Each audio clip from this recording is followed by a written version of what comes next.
Ah, le ciel bleu, le soleil, la nature, les champs de colza et tout ça à bord d'une Street Fighter V4S 2025, ça s'apprécie quand même beaucoup mieux, vous allez pas me l'enlever. Bon, après le problème c'est que les champs de colza en Street Fighter V4S, ça défile un peu vite. Wouah! Est-ce que c'est pas toujours mieux quand on a la plus grosse? On sait rien, en tout cas, c'est ce qui se passe aujourd'hui. Bonjour à toutes et à tous, j'espère que vous allez bien les amis. On se retrouve pour un essai diablement excitant, n'est-ce pas? Bien sûr, puisque nous avons devant nous un monstre, un titan absolu, celle qui s'est fait voler sa couronne, mais qui a bien décidé de la récupérer. Aujourd'hui, nous avons la Street Fighter V4S 2025, le nouveau Hyper Roadster Giga Roadster du constructeur italien, puisque là, ça va pas rigoler. Mais ça va pas rigoler du tout.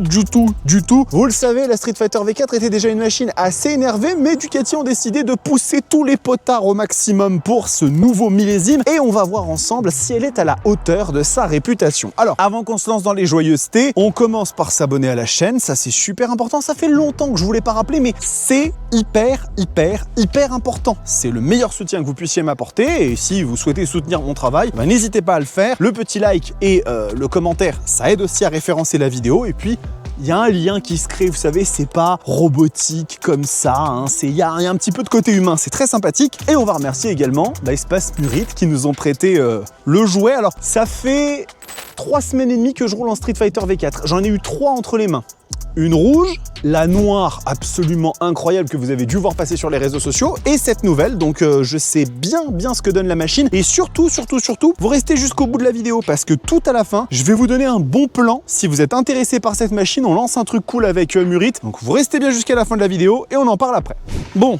On va faire un point rapide sur la Street Fighter V4, pas sur la famille des Street Fighter chez Ducati, sinon on n'a pas terminé. Cette machine, elle est arrivée au début des années 2020 et elle s'est imposée comme le nouveau monstre absolu, une sorte de Panigale à guidon droit, et pour le coup c'est vraiment ce qu'ils avaient fait. Et du coup, elle a continué dans cette filiation, elle a un petit peu évolué, et pour 2025, ils ont pris la nouvelle Panigale et ils ont encore fait quelques dingueries dessus, vous allez voir, c'est extrêmement intéressant. Donc, on va commencer comme tout bon test sur la Roadster TV par parler du look de la machine et de son apparence. Et ça va peut-être être le point qui va le plus diviser, mais j'ai des petites choses qui me dérangent sur cette moto. Alors, vous voyez qu'au niveau de la tête de fourche, ils ont repris en fait le nouveau design de la Street Fighter V2, hein, donc c'est pas tout à fait la même tête de fourche qu'avant. D'ailleurs, le V est maintenant séparé, hein. Avant, il y avait cette espèce, vous savez, de flèche comme ça qui était inspirée du sourire du Joker, soi-disant, hein, selon les dires de Ducati. Et là, ça a un petit peu évolué, ça a changé. La machine conserve cette ligne extrêmement sculpturale qui fait vraiment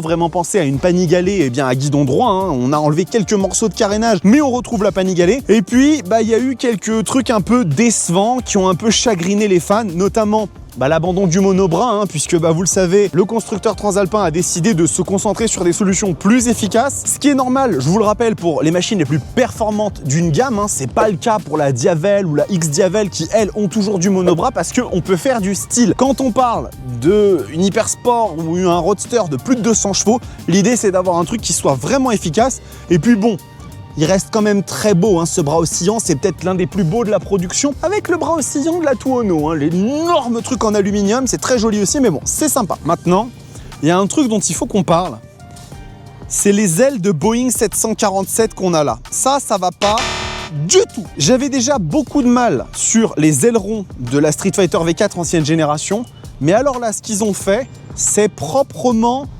dégueulasse. Je ne comprends toujours pas l'intérêt de mettre des winglets sur un Roadster. Et venez pas me sortir que ça rajoute 17 kg d'appui à 270 km/h, parce que vous prenez pas 270 km/h sur un Roadster, d'accord? Je sais pas si vous avez déjà essayé. Essayez de prendre 270 km/h sur un Roadster, sur une route fermée ou sur un circuit ou en Allemagne, hein, sur l'autobahn, vous allez littéralement perdre votre nuque. C'est-à-dire qu'en fait, vous allez avoir des vertèbres cervicales qui vont partir en vacances comme ça et elles vont jamais revenir. C'est des vacances indéfinies. Mettre des ailerons là-dessus, c'est comme sur la M. Miller, hein. C'est un truc que je ne comprends pas. C'est un choix de la part de Ducati, mais franchement, c'est un choix qui est selon moi extrêmement discutable et nous allons attendre le passage de l'avion tranquillement. Bon, En dehors de ça, la machine est très belle, les matériaux sont superbes, le cul reste toujours l'un des plus beaux de la production. Il y a vraiment zéro souci là-dessus, hein. La Street Fighter V4 reste un bijou, mais juste en fait, vous faites sauter ça, hein. Vous me l'enlevez, d'ailleurs, il y a des vis, là, il y en a là, il y en a là. Vous me trouvez des caches et elle sera parfaite. Voilà. C'est tout ce que j'avais à dire. Bien évidemment, vous me dites dans les commentaires ce que vous en pensez, je suis curieux, mais bon, aspect pratique. Donc, il y a quelques trucs à dire qui sont assez intéressants. Le premier, c'est qu'au niveau de la position de conduite, la hauteur de celle de cette moto est quand même assez élevée, hein. 845 mm, c'est pas une machine qui est forcément pour les plus petits, et je le ressens parce que moi, j'ai mes deux pieds à plat, je fais 1m89, mais j'ai les jambes quand même un peu dépliées. Il y a la possibilité d'avoir une option pour une selle plus basse, 830 mm, ça restera quand même pas la machine la plus accessible si vous faites 1m70 ou moins. Sachez-le, ça c'est un truc qu'il faut retenir sur la Street Fighter V4. Et au niveau de la position de conduite, on est quand même un peu en avant. Pas au niveau d'une sportive ou d'une sportive au GT, mais on sent que Ducat, ils ont voulu qu'on mette de l'appui sur la moto. Déjà pour peut-être éviter qu'il y ait des wheelings à répétition, ça peut quand même aider. Et puis je pense aussi pour avoir une meilleure maniabilité de la machine, mieux sentir le train avant. Donc on le sent hein, directement là. Alors après, le guidon, vous pouvez un peu le régler puisqu'il a une forme un peu comme ça... de cintre, donc vous pouvez le redresser un petit peu, ce qui vous donnera une position peut-être un tout petit peu plus droite, mais dans l'idée, ça reste une machine qui est quand même faite pour l'attaque, qui reste vivable sans trop de problèmes. Les rétroviseurs sont fantastiques. Je voulais le dire parce qu'ils sont d'origine et que juste avant la Street Fighter noire que j'avais, avait les Rizoma Stealth, là, vous savez, les trucs qui servent strictement à rien. Là, on a des rétroviseurs qui sont assez jolis, je trouve. Les bordures sont très fines, donc c'est super beau et ils donnent une très bonne visibilité, ils vibrent pas, ils tremblent pas, donc c'est très bien, c'est très bien pour le coup sur les petits aspects pratiques. En termes d'ergonomie, un petit point que je peux souligner qui me saoule un peu, c'est sur le commodo gauche. En fait, le warning et le bouton mode sont inversé, ou tout du moins le bouton warning a été mis à droite, et je trouve ça vraiment con parce que en fait vous vous servez plus du bouton warning que du bouton mode. Techniquement, normalement ça se passe comme ça dans un monde normal, et là en fait quand vous conduisez vous êtes obligé d'aller chercher le pouce, alors que techniquement normalement sur les Ducat le warning il est juste là, vous avez juste à soulever et appuyer. C'est le seul truc que je peux dire. En termes de réservoir, elle fait 16 litres et ils annoncent une conso à 7 litres 1. À mon avis vous allez être plus dans les 7 litres 5, ça reste quand même un V4 de beaucoup de CC, donc ça consomme un peu, donc une autonomie aux alentours de 200 km. C'est voilà, là pour le coup, s'il y a un point dommageable sur la machine qu'on peut évoquer, c'est qu'effectivement niveau consommation, niveau autonomie, vous n'allez pas être sur une moto qui va vous permettre de faire 300 km, ça c'est sûr et certain. Technologie, beaucoup de choses à en dire. Bon, je vais vous passer toute la smala de contrôle de traction, etc. La moto a tout. La moto a tout, elle a tout. Vous pouvez avoir du frein, moteur, contrôle de glisse arrière, machin. Il y a des nouveautés, cela dit. Le nouvel écran 6,9 pouces de la Panigale 2025 qui est magnifique. Il est magnifique cet écran, il est vraiment très beau. Il donne un petit coup de vieux à l'écran connectivity de BMW, je trouve. Il est vraiment super sympa. Vous avez le DVO, le Ducati Vehicle Observer, va donc simuler 70 variables différentes. C'est des variables théoriques, c'est pas des vraies sondes, mais qui permettent d'anticiper des comportements de la machine quand vous êtes sur l'angle, quand vous freinez, dans toutes les phases de pilotage. Et ça va donner à la moto plus de précision, plus d'efficacité sur toutes les assistances électroniques dont elle est dotée. Vous avez la possibilité d'avoir un régulateur de vitesse sur la machine. Alors c'est une option, ça coûte plus de 200 balles. C'est un peu con, voilà, la mesquinerie Ducati, c'est comme ça. Mais c'est à noter. Et il y a un truc par contre qu'ils ont rajouté que moi j'aime beaucoup, c'est l'indicateur d'angle. Vous savez, quand vous prenez de l'angle, ça vous dit exactement à combien vous êtes. J'adore ce truc parce que je trouve que ça rend la pratique de la moto ludique. Vous voyez, vous avez pris 30 degrés d'angle et puis la prochaine fois vous essayez de prendre un petit peu plus tout en étant safe, etc. C'est sympa. Mais corrigez-moi Ducati si je me trompe, n'hésitez pas à m'envoyer une lettre ou un mail et je serai ravi de me corriger. J'ai quand même l'impression que nos ingénieurs transalpins, ils ont cédé à l'appel du marketing pour rajouter un gadget sans réfléchir à ce qu'ils ont fait. Parce que cet indicateur d'angle, à aucun moment, il ne garde en mémoire l'angle que vous avez pris. C'est-à-dire que vous êtes là, vous êtes en train de prendre de l'angle, donc il va vous dire, vous êtes à 40 degrés, dès que vous redressez, il revient à 0. Donc, à moins que Ducati soit en train d'encourager ses pilotes à regarder l'écran en plein angle, ce qui serait au minimum irresponsable et au pire dangereux, vous m'en conviendrez, cet indicateur ne sert strictement à rien, mais genre à rien, puisque soit vous laissez indiquer quelques secondes quand on redresse pour voir un peu ce qu'on a pris comme angle, soit vous laissez le maxi mini affiché, comme c'est le cas sur toutes les autres machines qui ont ce genre de truc. Donc voilà, c'est du Ducat dans le texte, c'est-à-dire qu'ils font des trucs, mais ils sont pas finis ces trucs-là, ils sont pas aboutis, il faut attendre je sais pas combien de générations ou d'années pour que ça voit le jour. Je sais que c'est un détail, personne n'en a rien à foutre, je vous en parle. On va démarrer la machine quand même, on va faire sonner un petit peu ce V4, il est chaud. Alors, Petit point, petite remarque immédiate, j'aime beaucoup moins le son que sur l'ancienne génération. Elle était plus grave, plus rauque, elle tapait le sol. Là, c'est un peu plus aigu, c'est un peu moins... Je suis pas ultra fan. Si on tourne un peu la poignée... Bon, on sent dans cette circonstance... Encore l'avion, hein. On sent dans cette circonstance que la machine a toujours quand même envie de vous taper sur la gueule. Donc ce qu'on va faire, c'est qu'on va revêtir notre plus bel habit de SM et on va monter dessus et voir un petit peu ce qu'elle nous fait subir. Allez les amis, on est lancé sur la partie dynamique de l'E7, cette monstrueuse, cette colossale, cette titanesque Ducati Street Fighter V4S 2025. Et aïe, je me suis pris un insecte, ça commence bien. Pour la petite histoire, comme ça vous avez les petits backstage de la chaîne. Eh bien c'est la deuxième fois que je tourne ce dynamique parce que votre serviteur avait oublié de mettre son micro en stéréo pour avoir d'un côté la voix et de l'autre côté le son du moteur. Et donc les deux pistes étaient mélangées. Donc je vous laisse deviner quand le monteur a reçu ça, la tête qu'il a fait. Je suis choqué, je sais pas comment, je sais pas... Mais est-ce que je vais me plaindre de reprendre la Street Fighter V4S et d'aller faire un tour avec? Mais certainement pas. Et donc nous allons commencer par parler du moteur jante d'âme et jante damoiseau, puisque il y a quand même pas mal de trucs à dire. Alors si vous ne connaissez pas le moteur de la Street Fighter V4S, il s'agit du V4 Stradale, qui équipe donc la Panigale, et non pas le V4 Gran Turismo qui est sur la Multistrada et la Diavel. C'est vraiment celui de l'Hypersport. Il fait 1103 cc, donc c'est pas un 1000 cc, c'est un 1103 cm3, qui, lorsqu'il était sorti en 2020, si je dis pas de bêtises, faisait 208 chevaux, c'était le roadster le plus puissant de la planète à l'époque, et par rapport à la Panigale qui en faisait 214, cédait 6 chevaux à l'Hypersportive. Donc on se disait qu'on était vraiment sur un truc extrêmement proche, hein, puisque vraiment c'était pratiquement une Panigale à guidon droit. Eh bien, la moto en fait s'est fait voler son titre de roadster le plus puissant de la planète par la BMW M1000R. Et ça en fait, Ducati ils ont pas aimé, mais alors pas aimé du tout. Vous savez, la fierté italienne c'est un truc qui est très important. Et donc cette année ils ont décidé de revoir un peu la copie.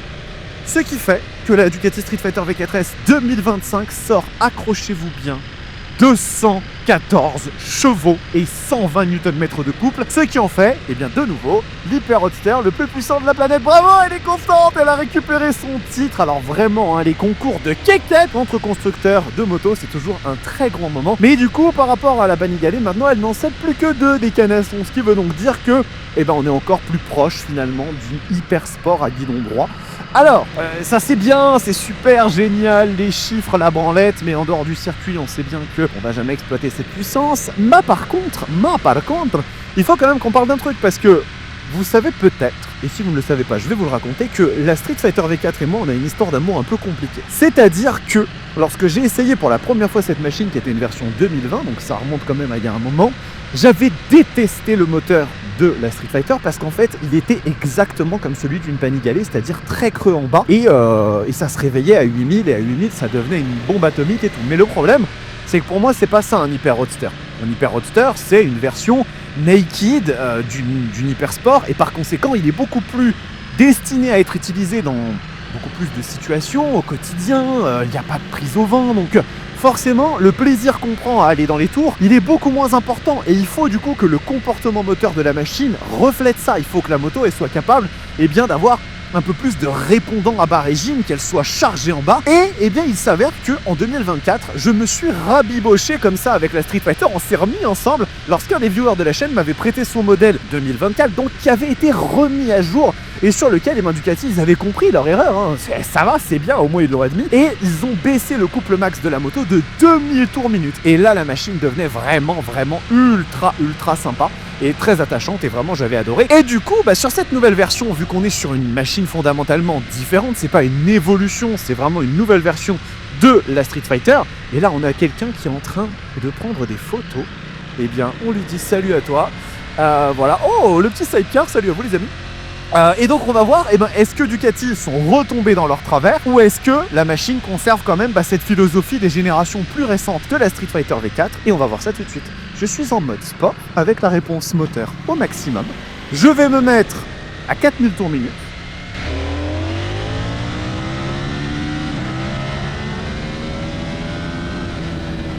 Alors, premier constat. Premier constat, non, ils sont pas retombés dans leur travers parce que à 4000,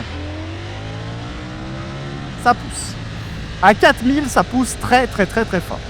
Néanmoins, je remarque qu'en effet, par rapport au modèle 2024, le shifter c'est à bonne heure, par rapport au modèle 2024, si je me mets à 4000, je sens qu'en fait, elle tire un peu sur l'élastique et c'est arrivé à 4500, 5000 qu'elle commence à embrayer, alors que sur l'autre, ça démarrait plutôt à 3500. Je pense qu'il doit y avoir une petite différence de 500 ou 1000 tours minute qui peut s'expliquer par les 6 chevaux supplémentaires et la façon comme ils ont revu un peu le truc, sans parler des émissions, normes de pollution et compagnie, etc. Mais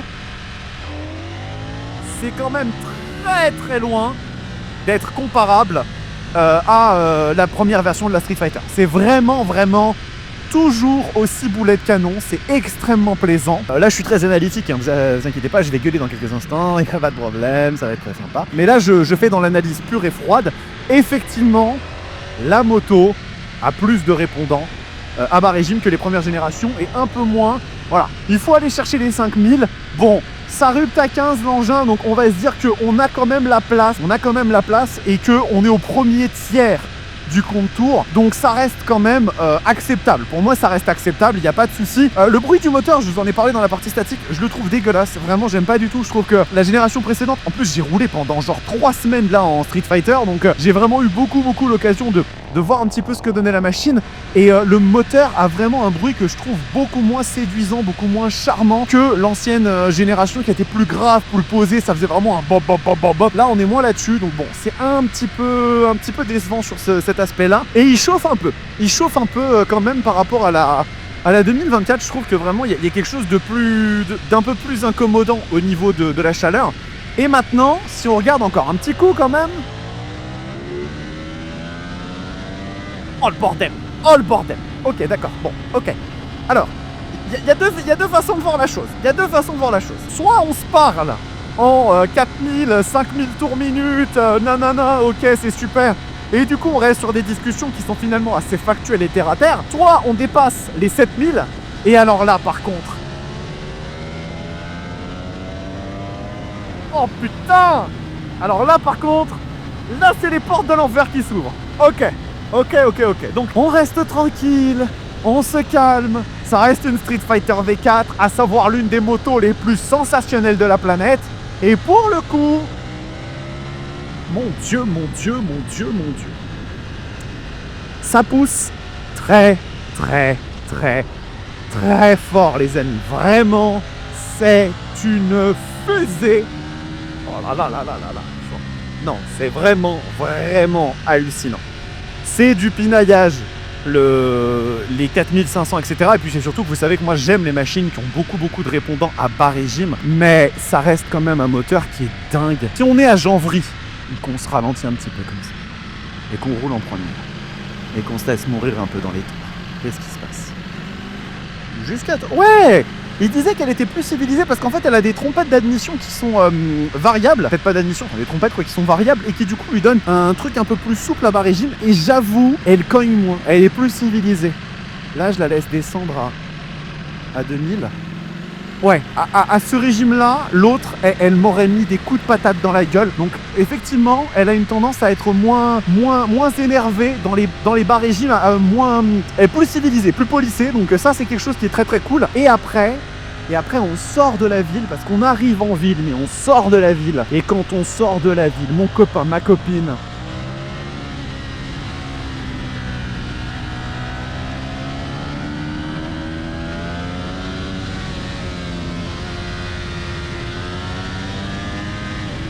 Oh là là.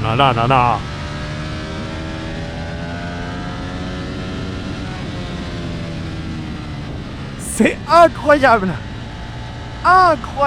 La santé de ce moteur. Oh là là. Ça pousse sans jamais s'arrêter. C'est infatigable.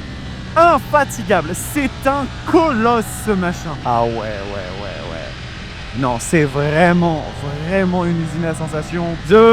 C'est compliqué de venir discuter en fait d'une évolution du V4 Stradale parce que c'était déjà tellement un monstre, vraiment un titan, que là, vous savez, on est vraiment en train d'enculer les mouches. Mais je peux vous dire un truc, c'est que ça reste toujours aussi fantastique. Oh là là, quel plaisir, quel plaisir. Et alors vraiment, on va en parler après de la partie cycle, parce que ça sublime le fait de conduire cette moto. Parce que la partie cycle de cette meule, c'est le diable. C'est le diable. Bon les amis, il est vraiment vraiment exceptionnel ce moteur. Je lui mets pas 20 sur 20 parce qu'il n'est pas dans la catégorie vraiment de mes moteurs préférés en termes d'architecture.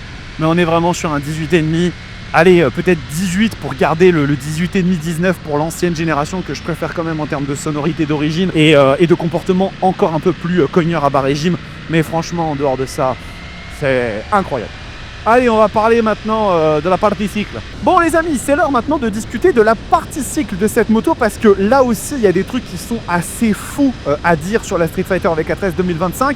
En termes de châssis, on retrouve le monocoque aluminium de la Panigale. C'est vraiment une Panigale à guidon droit cette moto, donc c'est la même philosophie. On a une machine qui fait 189 kg, donc c'est une ballerine. Je vous assure qu'au début, quand je l'ai pris la moto, j'ai cru qu'il y avait un problème avec les pneus parce que vraiment ça se balance mais hyper facilement. La montre, c'est des Diablo Rosso 4, donc en fait je crois qu'avant on était sur du Super Corsa sur les Street Fighter et le Diablo Rosso c'est la gamme juste en dessous. Mais ça reste des pneus qui sont ultra sportifs, ultra grippants dès lors qu'il y a du soleil et tout. Par contre sous la pluie c'est un peu moins bien, hein, Pirelli en règle générale sur ces gammes là, hein, s'entend. Concernant la partie cycle, suspension et tout, on va retrouver une fourche Öhlins Nix30 sur donc, cette version V4S avec un amortisseur TTX 36. La différence va résider dans le système de suspension semi-actif. C'est le système Smart EC 3.0, contrairement au 2.0 qui équipait avant les Street Fighter V4 de génération précédente. Et du coup, il va vous permettre de gérer toutes les situations automatiquement. Vous avez même des paramètres pour vous mettre en mode wet, en mode sport, en mode tout ce que vous voulez, dynamique, track. Enfin, c'est vraiment vraiment poussé.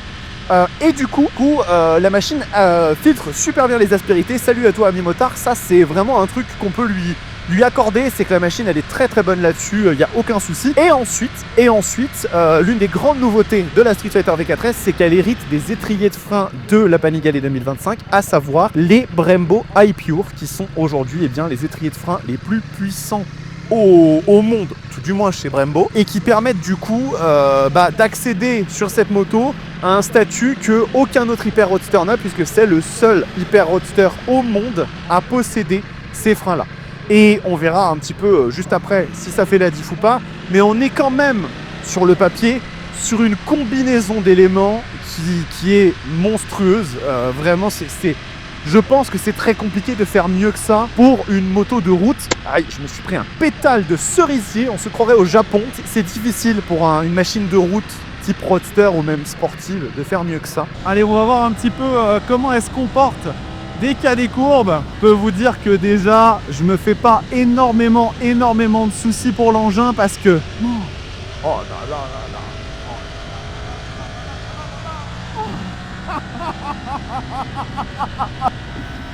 C'est hallucinant. Je crois que j'ai jamais eu une connexion pareille avec une meule en courbe. Vraiment, c'est un délire comment elle est à la fois agile et stable une fois qu'elle est posée sur l'angle. C'est fou. D'habitude, les motos qui ont ce côté un petit peu justement léger, on sent des petits tremblements justement quand on prend de l'angle. Et là, mais pas du tout. Elle est vraiment... Bon, les virages à l'aveugle, je suis un peu moins fan, donc je vais éviter de trop m'extasier. Elle est ultra incisive et précise. C'est un truc de ouf. J'ai personne derrière moi. Les freins,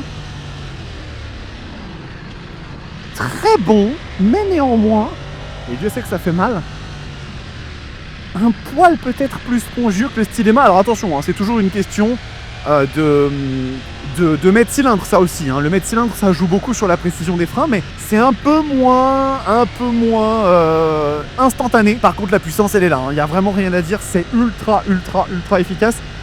Je dirais que peut-être le choix qu'ils ont fait chez Brembo, c'était d'avoir un freinage un poil plus dosable, un poil plus ajustable. C'est vrai qu'effectivement, en règle générale, sur les autres machines où il y avait du Stylema, c'était vraiment très instantané. Moi, j'aime beaucoup mais il y a des gens qui n'aiment pas. Alors j'ai perdu cette GoPro là, qui est là ici, qui filme mon visage. C'est ça de vouloir vous faire des setups incroyables avec multicaméra, voilà, le studio de ciné. Mais quand il y a du matos qui commence à déconner, bon bah voilà. L'important c'est que vous m'avez moi avec ma fougue, avec mes conneries. Donc déjà je peux vous dire un truc, c'est que le tableau est très très bon. On va attendre d'avancer un petit peu et d'arriver, vous savez, du côté de la vallée de Chevreuse où il y a les tournants et tout, pour vous donner encore quelques courbes. Mais franchement, waouh, j'ai rarement eu une sensation pareille avec une machine. En fait, c'est Super Duke 1390 like, ça fait vraiment penser à la Super Duke dans l'agilité et la légèreté. Mais en plus de la légèreté et de l'agilité, il y a un côté très très stable, probablement dû aussi à la morteau de direction. Allez, c'est reparti, on va voir un petit peu ce que ça donne sur quelques courbes encore. Oh là là là là là là. Oh, c'est surnaturel. Oh, c'est surnaturel. La confiance que donne cette moto en courbe, c'est un délire. C'est un délire total. Vraiment, je suis estomaqué par la précision de cette Street Fighter V4S. C'est particulier parce qu'on est quand même en train de parler d'une Street Fighter, donc on se doute bien que ça va être l'une des 15 merveilles du monde. Il y en a eu plus là depuis ça s'est mis à jour. C'est trop bien. Vraiment, vraiment j'adore le comportement qu'elle a maintenant. Je continue à préférer la version 2024 de par sa gueule et le son du moteur et tout. C'est vraiment, il n'y a pas photo pour moi. Mais on est vraiment sur du très lourd. Vraiment, il y a zéro doute là-dessus. Allez, on va voir un petit peu ce que ça donne sur les tournants. Ah là là, il y a les amis Mozart. Voyons voir un petit peu ce qu'elle donne. La première courbe, elle est toujours extrêmement affûtée. Oh là là là là là là là là là là là là là. Ah ouais.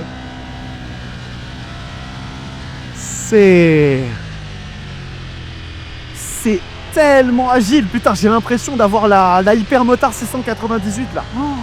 Oh là là là là là là. Oh, c'est dingue, 45 degrés les amis, 45 degrés d'angle. Je sais que c'est rien à une échelle circuit, hein, mais là, oh je suis. Oh là là là là là là là là là là là. La violence du bordel. La violence du bordel. Oh, c'est... Ouais, je suis amoureux. Là, je suis amoureux. Là, vraiment, je suis amoureux de cette partie cycle. C'est hallucinant. Bon, les amis. On va s'arrêter là. Conclusion morale de l'histoire. Bon, là, par contre, c'est du 20 sur 20. Là, c'est du 20 sur 20. La moto est d'une agilité incroyable. On dirait un 600cc. La suspension est extrêmement bonne parce qu'elle sait filtrer un peu les irrégularités sur les bas, les petites bosses et tout. Et à côté, elle est d'une précision redoutable. Le freinage est très bon. Allez, je lui mettrai peut-être 19,5 parce qu'il n'est pas aussi mordant et immédiat que sur d'autres modèles Stylema que j'ai pu tester. On est sur une masterclass absolue pour cette Street Fighter V4. Et on va se retrouver maintenant pour parler, bien évidemment, les amis, du prix, de la concurrence et de la conclusion de l'essai de ce monstre. Bon. Est-ce que j'ai vraiment besoin de le dire? Est-ce que quelqu'un s'attendait à autre chose que la Street Fighter V4S est une fusée, un monstre, une machine ultra maniable?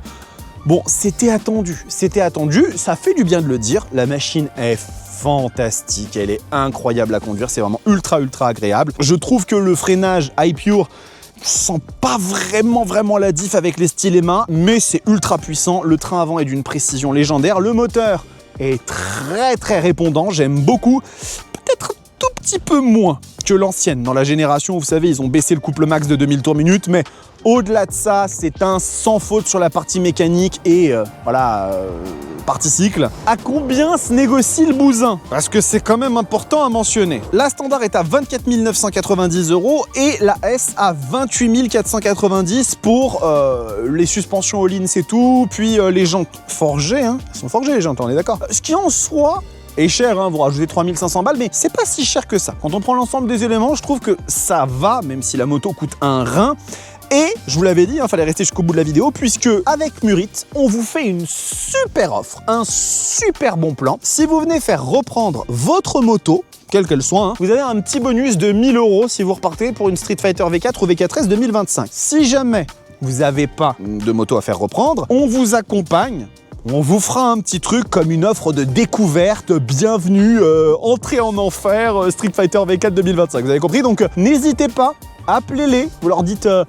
c'est Roadsters TV qui m'envoie, ils vont te dire TKT frère, viens prendre un café, on va discuter. Bon, ça reste quand même ultra tentant, c'est une machine de fou, si vous avez les moyens de vous la payer. On va parler de concurrence, parce que peut-être que cette machine-là, c'est pas vraiment celle que vous voulez, il y a des alternatives, donc on va voir ça ensemble. Alors, la première, concurrente directe, clairement, il n'y a même pas de débat à avoir, BMW M1000R. Il y a deux façons de voir l'histoire, soit vous la prenez en version standard, elle coûte 23 500 € et du coup c'est 5000 balles de moins que ça. Et clairement, c'est à peu près la même chose, hein, vraiment, il n'y a pas de différence en termes d'équipement. La M1000R est un monstre, j'ai testé la nouvelle version avec le nouveau split face, elle est magnifique, luxuriante, Chamari, vous savez comment ça fonctionne. Énormément de technologie, un moteur de fou furieux, une partie cycle qui est sans aucun reproche. Des freins d'ailleurs que je qualifierais de meilleurs que ceux de la Street Fighter, ou tout du moins plus immédiats, plus mordants, plus qui vous mettent dans la gueule. Il n'y a pas à se tromper avec une M1000R. Si vous voulez la chercher en pack M, compétition machin, là on va aller flirter avec les 29 000 €, voire même un peu plus. Mais le pack M, c'est l'intégralité de la moto en carbone. C'est-à-dire que vous avez le garde-boue, vous avez le cache de réservoir, vous avez les jantes en carbone. Donc oui, effectivement, elle sera un poil plus chère que celle-là, mais avec les équipements qu'aurait une Street Fighter V4 SP. Hein. C'est pas vraiment dans le même segment, donc la M1000R, ça reste un super bon rapport qualité-prix, vous pouvez foncer sans aucun problème. Ensuite, si vous voulez, vous pouvez partir sur une MV Agusta Brutal M1000RR. Voilà, et quitte à claquer du pèse et à plus savoir quoi en foutre, si vous avez beaucoup d'argent, mais genre beaucoup d'argent, parce que là on est à 36 500 €, et ben vous aurez quelque chose d'un peu plus exotique, d'un peu plus rare, d'un peu plus unique, parce que c'est pas tout le monde qui roule en Brutal 1000RR. Alors il n'y a pas énormément de gens qui roulent en Street Fighter V4, mais en Brutal 1000, c'est encore plus rare. Bon, c'est une machine extraordinaire. Le réseau, la marque MV Agusta, ils se sont retrouvés livrés à eux-mêmes. Vous faites ça en votre âme et conscience. Si vous avez l'argent de vous payer cette machine, c'est que techniquement, vous devez en avoir d'autres à côté. C'est encore plus exotique. Moteur de 208 chevaux, 4 cylindres en ligne. Bon, c'est une bombe atomique. À vous de voir. Et finalement, pour ceux qui ont un peu moins d'argent mais qui veulent quand même avoir de la grosse sensation italienne, on reste dans l'Italie, et ben vous avez la nouvelle Aprilia Tuono V4 Factory sur laquelle on retrouve la même architecture moteur, bon 180 chevaux au lieu de 214, mais croyez-moi que ça avoine du poney, avec une sonorité s'il vous plaît qui est quand même bien meilleure, parce que le V4 Aprilia, c'est le moteur avec le plus beau son de toute l'industrie, de tous les véhicules, de tout ce qui existe. Je ne veux rien savoir, vous connaissez mon amour pour ce moteur. La Tuono, c'est dingue. Par contre, la nouvelle version, elle est dégueulasse sur le bas moteur, enfin sur le bas de la machine, ils ont enlevé le sabot. Pourquoi? La machine coûte 1000 € de plus, ils ont enlevé le sabot moteur. Elle a un peu moins de puissance, elle a un peu moins de technologie, même les équipements, on est sur du Smart EC 2.0, donc ils ont conservé le même truc qu'il y avait avant. Si je dis pas de bêtises, les étriers c'est du M50, donc on a 2 générations de retard. Bon, après il y a un gap quand même de 7500 balles pour une moto qui est foutrement énervée de ouf, parce que vraiment une Tuono c'est incroyable. Et vous allez avoir la même consommation, le même manque d'aspect pratique, donc vous allez vous y retrouver. Clairement, hein, ça se fait très très bien. Si vous voulez de l'hyper roadster à sensation et que vous n'avez pas la thune d'aller chercher une Street Fighter V4S, Tuono V4 c'est super. J'aime bien, j'aime beaucoup. J'aime beaucoup. La nouvelle Street Fighter V4S 2025 est super chouette. Elle a quelques défauts qui ne me la font pas préférer à l'ancienne version, notamment ses ailerons qui sont dégueulasses, je déteste. Le moteur qui est un poil moins caractériel dans les bas régimes, j'ai l'impression quand même. Je trouve qu'il envoie un peu moins le son d'origine de la Street Fighter V4 de 2024 est magnifique. Celui-ci, je le trouve un petit peu plus métallique, etc. La techno est folle, la machine est d'une agilité, mais c'est débile, on dirait une 600cc. Et est-ce que ça vaut la peine de l'acheter? Bien évidemment, c'est comme si je vous disais, j'ai la possibilité d'avoir une Ferrari, est-ce que ça vaut la peine de l'acheter? Oui, c'est une machine incroyable. Ça n'aura jamais été aussi rentable de la prendre que si vous allez chez Murit pour notre petite offre de découverte. Donc voilà les amis, je peux pas vous dire mieux que ça. C'est un monstre, c'est une machine à faire rêver. Si vous avez le moyen et que vous voulez pas une Panigale parce que ça va vous péter le dos, allez-y, foncez. Et c'est sur un dernier avion que se termine ce tournage. J'espère que cette vidéo vous a plu les amis. N'oubliez pas de vous abonner à la chaîne, c'est extrêmement important pour soutenir le travail de la Roadsters TV. Je ne sais pas quel va être le prochain essai, parce qu'il y a la Street Fighter V2 qui arrive, et puis plein de nouveautés, et puis plein de trucs. Je m'arrête jamais, mais vous savez, je fais ça pour vous faire kiffer, donc voilà. Prenez soin de vous, kiffez vos bécanes, achetez une Street Fighter V4, c'est incroyable. Ciao!